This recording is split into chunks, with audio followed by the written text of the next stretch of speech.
Thank you, Christina. Appreciate it.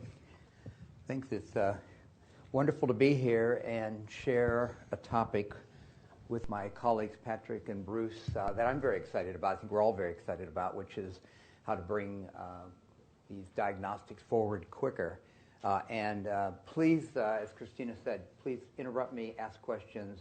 We've left some time after each presentation for some questions, but we'd really like this to be an interactive session. So I'll begin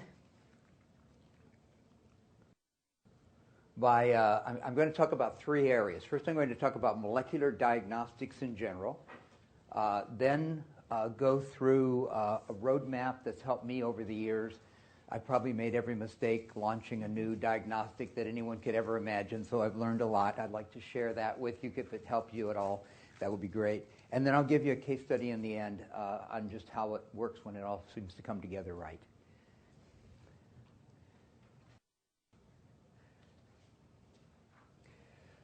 First of all, I really believe that the overall cost of healthcare will be considerably reduced as we bring forward new and relevant diagnostics that help physicians select the most efficient, effective, and the safest treatment paths forward.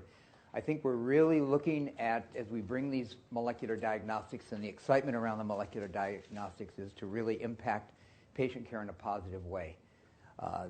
More than half of the drugs prescribed are not effective for any one patient. And even to go further, many times in areas like oncology and various infectious disease, even higher numbers than that. Some cases, and we'll talk a bit more about oncology, like adjuvant chemotherapy, for example, in breast cancer, where maybe half or more of the women were getting adjuvant chemotherapy before Genomics Health came along with their way of rationalizing healthcare. And I think Patrick will talk a little more about that. Personalized medicine will continue to play a rapidly growing role in emerging diagnostics, molecular diagnostics. And I'd actually like to turn that around. Bless you. I'd actually like to turn that around and say that I think molecular diagnostics is really going to help drive personalized medicine. I mean, we've always had personalized medicine, but I think as the molecular diagnostics better stratifies the patient, better puts the patient into a category where treatment is customized to them, and then monitoring the patient over time so that treatments can be modified. So whatever cocktail of drugs that are being utilized can be continually changed and modified so that the regimen becomes more and more effective with the patient. The emerging molecular diagnostics opportunities for companies and laboratories are high value and high margin products and services. You'll see during the presentation, we'll mention some of the pricing around some of these new molecular diagnostics are quite high. Of course, the corollary to this is the investment and the risk is high. But once you get to that point where you have a molecular diagnostic that will really help make a difference for physicians, then that we can justify that kind of pricing.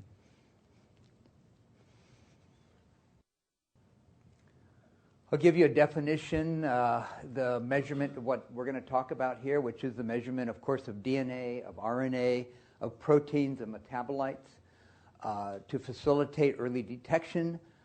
Early detection, of course, if we can find disease early, this goes for virtually any disease, including cancer and infectious disease. Of course, we can intervene. For cancer, for example, we all know that if you could detect disease at the very earliest stage, you can resect the tumor and basically the patient is cured. And of course, in most cases, cancer is detected in a later stage where the disease is already metastasized and it's a totally different disease. Monitoring for disease recurrence or disease recovery.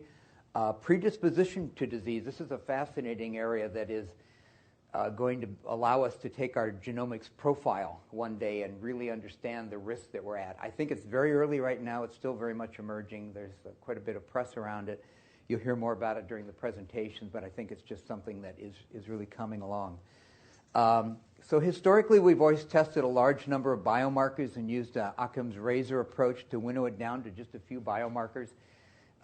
Maybe PSA is a good example. I was sitting next to a gentleman on the airplane coming out from San Francisco who just had a PSA test, was really worried about the value that PSA adds because he knows that it doesn't really detect all cancers. And many times when it's positive, it doesn't mean you have cancer. They biopsy you. They don't find anything. You're worried. So I really believe as we can get beyond the single marker approach, as these markers have become more robust, we can actually start to give patients more confidence around the diagnostic. Of course, PSA is a marker of prostate integrity, not a marker of cancer, but I think a lot of folks don't really understand that, and it really is something that's still very controversial. Now we can expand into a panel of biomarkers driven by new tools which combine data in relevant and useful ways.